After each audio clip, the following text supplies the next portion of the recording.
నమస్తే. ప్రస్తుతం మనం మహబూబ్నగర్ కార్పొరేషన్ పరిధిలో స్థానికంగా డివిజన్ 57లో సో 57 డివిజన్ నుంచి సంపూర్ణంగా కాంగ్రెస్ పార్టీ బలపరిచిన ప్రవీణ్ కుమార్ గారు అయితే మనతో ఉన్నారు. సో వారి మాటల్లోనే పెద్ద ఎత్తున ప్రచారాన్ని హోరెత్తిస్తున్నట్టు మనకు అనిపిస్తూ ఉంది. ప్రచారంలో ప్రజల నుంచి ఎటువంటి స్పందన వస్తూ ఉంది. రేపు గెలిచిన తర్వాత డివిజన్ కోసం ఏమేమి చేద్దాం అనుకుంటారు. కాంగ్రెస్ ప్రభుత్వం అధికారంలోకి వచ్చి కూడా దాదాపు 2 సంవత్సరాలు పూర్తవుతా ఉంది. ఈ 2 ఏళ్లలో ఎటువంటి అభివృద్ధి కార్యక్రమాలు చేశారు, ఇలా పలు అంశాలపై వారితో మనం మాట్లాడే ప్రయత్నం అయితే చేద్దాం. నమస్తే. నమస్తే బ్రదర్.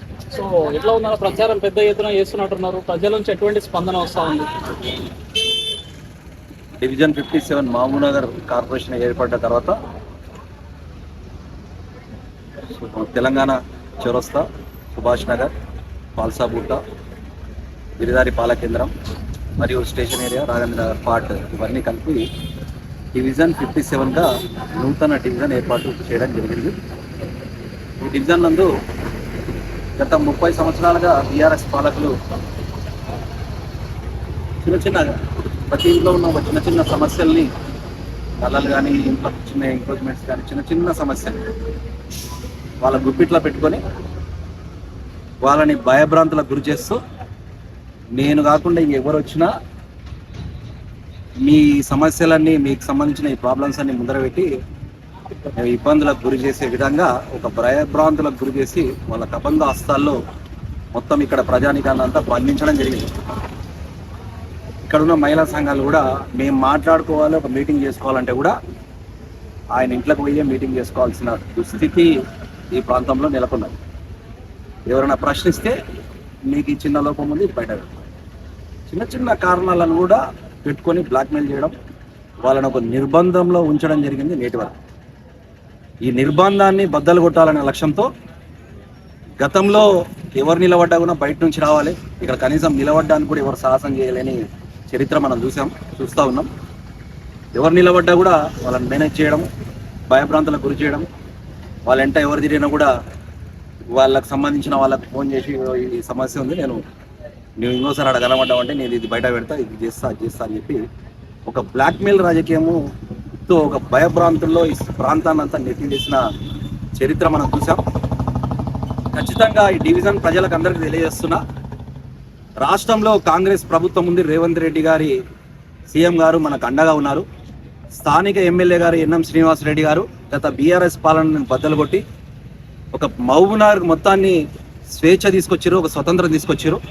అదేవిధంగా ఈ ప్రాంతానికి కూడా ఈ ఎన్నికల ద్వారా ఈ ప్రాంతంలో నెలకొన్న బానిసత్వ సంఖ్యలను బద్దలు కొట్టి మీకు అందరికీ స్వేచ్ఛ ప్రసాదిస్తామని చెప్పి ఘంటాపదంగా, నమ్మకంగా మేము తెలియజేస్తూ, ఏ గడపని కదిలించినా, ఏ గడపని మేము టచ్ చేసినా ఈసారి మార్పు రావాలి, కాంగ్రెస్ రావాలి, మార్పు రావాలి, కాంగ్రెస్ రావాలనే సంకేతమే, అన్న నినాదమే, అన్న స్లోగనే మాకే రివర్స్ వాళ్ళు రెస్పాన్స్ ఇస్తూ ఉన్నారు. చాలా సంతోషం అవుతుంది. ఎక్కడ వెళ్ళినా మేము ఊహించని గడపల్లో కూడా మాకు స్వాగతం పలుకడము, మాకు టీ తాపడము, స్వీట్ నోరు తీపి చేయడం ఇప్పటి నుంచే ఒక గొప్పగా స్వాగతం పలుకుతున్న పరిస్థితులు మేము చూస్తూ ఉన్నాం.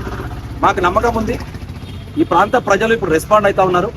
అరే ఇప్పుడు కూడా మేల్కోకపోతే ఇక ప్రాంతానికి స్వతంత్రం రాదు, ఈ ప్రాంతానికి స్వేచ్ఛ దొరకదు, ఈ బానిస సంఖ్యలు తొలగవని చెప్పి ప్రతి ఒక్కరూ చర్చించుకుంటున్నారు. మార్పు రావాలని చెప్పి ప్రతి ఒక్కరు మాట్లాడుకుంటున్నారు.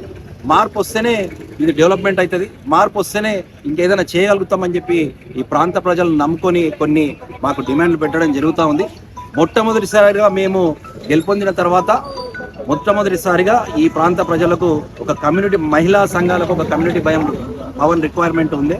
ఆ రిక్వైర్మెంట్ ఆల్రెడీ మేము సంతకాల సేకరణ ఎలక్షన్ కోడ్ కంటే ముందే అది కంప్లీట్ చేయడం జరిగింది. దాని ప్లేస్ కూడా సార్ట్అవుట్ చేసి అది కూడా శాంక్షన్ చేయడం జరిగింది. మరి ముఖ్యంగా మా వార్డు, మా ప్రాంతంలో ఉన్న బాయ్స్ కాలేజ్ గ్రౌండ్ ఒక వాకర్స్ క్లబ్గా ఉంది. ఆ వాకర్స్ క్లబ్ ప్రాంతాన్ని కూడా డెవలప్ చేయాలని చెప్పి పెద్ద ఎత్తున మాకు డిమాండ్ చేయడం ఈ వార్డు ప్రజలు చేయడం జరిగింది. ఆ వాకర్స్ ట్రాక్ని కానీ, అక్కడ ఉన్న జిమ్, యోగా సెంటర్ మరియు టాయిలెట్స్, ఆ గ్రీనరీ మొత్తం చేపియాలని చెప్పి మా మేనిఫెస్టోలో పెట్టడం జరిగింది. అదేవిధంగా కొంతమందికి పింఛన్స్, ఇందిరమ్మ ఇండ్లు కొన్ని రిక్వైర్మెంట్స్ ఉన్నాయి. ఈ పింఛన్స్, ఇందిరమ్మ ఇండ్లు, కళ్యాణ లక్ష్మి, గృహజ్యోతి, షాదీ ముబారక్, వృద్ధాప్య పింఛన్లు, వితంతు మహిళ, ఇవన్నీ పింఛన్స్ కూడా మేము మొత్తం డోర్ టు డోర్, మేము ఎలక్షన్స్ కంటే ముందే మా ఎమ్మెల్యే గారు ఒక ప్రొఫార్మా, ఒక ఫార్మేట్ ఇవ్వడం జరిగింది. ఆ ఫార్మేట్ ప్రకారం ప్రతి డోర్కి మీకు ఏమేం పథకాలు అందినాయి, ఇంకా ఏం రిక్వైర్మెంట్ ఉంది. ప్రతి డోర్ని మేము ఎలక్షన్ ఆల్రెడీ ప్రచారం ముందే ఒక నెల ముందే కంప్లీట్ చేసాం. ఏ డోర్కి ఏ అవసరత ఉంది, ఏ డోర్లో ఎవరికి ఏ రిక్వైర్మెంట్ గవర్నమెంట్ ద్వారా రిక్వైర్మెంట్ ఉంది, నీడ్ ఉంది అని చెప్పేసి మొత్తం ఇప్పటికే మేము సార్ట్అవుట్ చేయడం జరిగింది.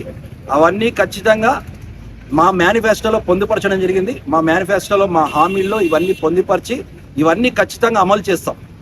ఇక్కడ ముఖ్యంగా గుర్తుపెట్టుకోవాల్సింది ఏంటంటే, ఇక్కడ ఎవరున్నా కూడా ప్రభుత్వం మనదుంది. ఇక్కడ స్థానిక ఎమ్మెల్యే కాంగ్రెస్ పార్టీలో ఉన్నారు, కాంగ్రెస్ ప్రభుత్వం ఉంది. కాబట్టి ఖచ్చితంగా ఇంకెవరైనా మా ఎమ్మెల్యే గారి దగ్గరికి, మా ప్రభుత్వం దగ్గరికి రావాల్సిన పరిస్థితి ఉంది.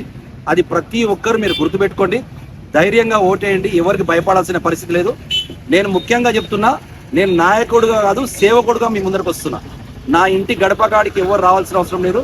నా పాంప్లెంట్స్లో కూడా నా నెంబరు ప్రచురించడం జరిగింది. మీరు ఫోన్ చేస్తే నేను మీ ఇంటి దగ్గరకు వస్తాను.